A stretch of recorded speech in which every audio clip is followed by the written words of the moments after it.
The first thing I learned about love was that it doesn't knock, it kicks the door down and leaves you breathless. The second thing I learned was that when the one who owns your heart also owns the company you work for, survival feels like walking a razor's edge. I never meant to get tangled with Adrian Hale, the youngest CEO in New York's financial district. He was all steel edges and ice, a man who didn't believe in warmth unless it could be turned into profit. People said he was untouchable. But sometimes the cruelest truths are the ones you stumble into by accident. And mine was this. I was carrying his child. It started with late nights in his office, the kind of hours that blurred the line between exhaustion and desire. I'd been his assistant for barely 6 months, constantly tripping over myself, typing notes wrong, and spilling coffee on the most expensive suits I'd ever seen. Yet, for reasons I couldn't understand, Adrian never fired me. Instead, he'd watch me with those cold, assessing eyes that stripped me bare. Every look from him felt like a punishment and a promise wrapped together. The night it happened, the city was drowning in rain. I had stayed late to finalize quarterly reports, my fingers numb on the keyboard. Adrian stood by the window, lit by lightning, his shirt sleeves rolled up, his jaw clenched as if he carried the whole empire on his shoulders. When he finally spoke, his voice was low, sharp. "You're the only one who hasn't walked out on me this quarter," he said. I laughed, nervous and unguarded. Maybe I'm just too stupid to quit. His lips twitched, the closest thing I'd ever seen to a smile on his face. Or too loyal. That night should have been nothing more than misplaced comfort. Two lonely men in a storm, reaching for something to warm the cold. But it became more, much more. His kiss was desperate, bruising like a man drowning, and I was foolish enough to dive in with him.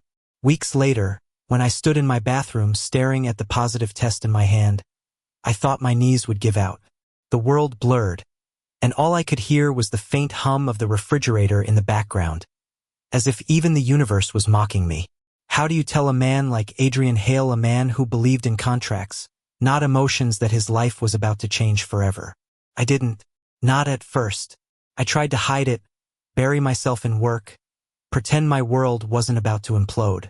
But Adrian was too sharp, too calculating. He noticed when my hands shook as I handed him files, when I skipped lunch, when I wore looser clothes.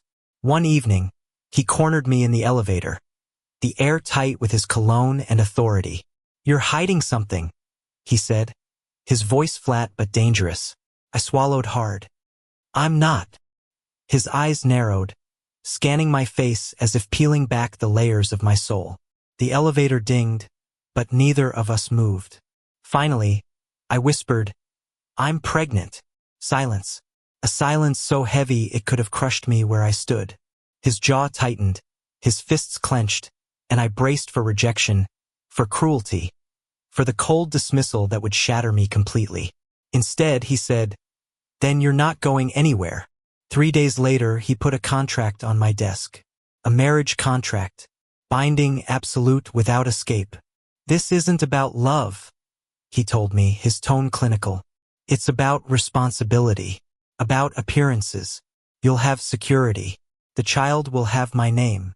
In exchange, you'll be mine." I stared at the words on the paper, my heart breaking and racing at the same time. Marriage. Not for love, not for passion, but for control. For him, everything was a deal to be brokered, a transaction to be signed. And yet, when his hand brushed mine as he pushed the pen toward me, I felt the same spark that had set us ablaze that night in the storm. My mind screamed at me to run. My body ached to stay. I thought of the child growing inside me, of a future where I might be trapped in Adrian Hale's shadow forever. I thought of the way his eyes had softened, just barely, when I whispered the truth in that elevator. And somewhere between fear and hope, I realized this was no longer just about survival. It was about daring to believe that even the coldest hearts could thaw. But signing that contract meant giving up my freedom. It meant walking into a cage lined with gold. Could I do it? Could I chain myself to a man who claimed not to believe in love and still hope to teach him what it meant? I didn't sign the contract that night. I left his office with it burning a hole in my bag, terrified of both choices: sign and lose myself, or refuse and lose him. For days, I avoided his gaze, throwing myself into work as if spreadsheets and schedules could silence the storm inside me. But Adrian Hale was not a man easily ignored. One evening, he appeared at my apartment door. No suit, no mask, just Adrian in a plain gray sweater, his hair messy as if he had been running his hands through it all day. He didn't wait for an invitation. He stepped inside, his eyes scanning the tiny space that was more clutter than comfort. "You haven't signed," he said quietly. I bristled. "Because I'm not sure if you're asking me to marry you or just cage me." His jaw tightened, but instead of the cold rebuttal I expected, he closed the door behind him and leaned against it. For a long moment, he said nothing, just studied me with that piercing gaze. Then his voice cracked in a way I had never heard before. "I don't know how to love," he admitted. "Everything I touch, I ruin. But when I found out about the baby, it scared me, not because I don't want it, but because I do. Because I want you, and wanting anything has always been dangerous for me." The words hit harder than any contract. For the first time, I saw not the CEO, not the alpha, but the man beneath, the one who had been raised on boardrooms instead of lullabies, who had learned to equate affection with weakness. I stepped closer, my hands trembling. "Adrian, I don't need a contract. I don't want a cage. I just want the chance to see if we can be more than this." He stared at me, his throat working as if swallowing glass. Then, slowly, he reached out, placing a tentative hand against my stomach.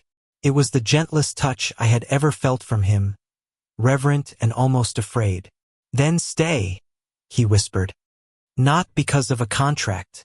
Stay because you choose me." The dam inside me broke.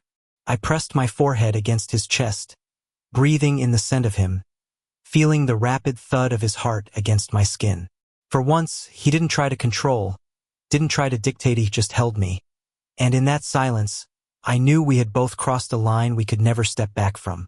The weeks that followed were a battle against gossip in the company, against Adrian's instinct to retreat into ice whenever vulnerability crept too close, against my own fears of never being enough.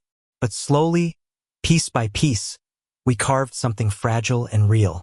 He still worked late nights, still barked orders that made interns quake, but he also came home earlier, learning how to cook badly scrambled eggs because he didn't want me on my feet.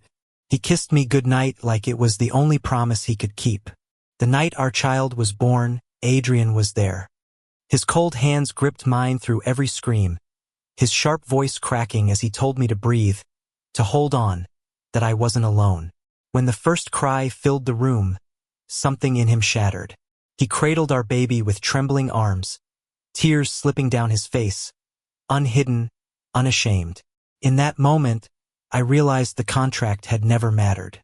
What mattered was this, the way his heart finally learned how to beat for more than power, for more than control. It beat for us. Months later, standing on the balcony of our home with the city lights stretching endlessly below, he slid a simple ring onto my finger. No contract this time, no legal jargon, just a vow spoken in the quiet night. "No cages," he murmured, "just us, for as long as you'll have me." I smiled, tears in my eyes, as our child stirred in the nursery behind us. Forever sounds good enough. And for the first time since the stormy night it all began, I believed it.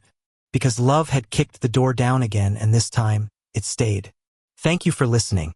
If you find it interesting, please like and subscribe to follow the next stories.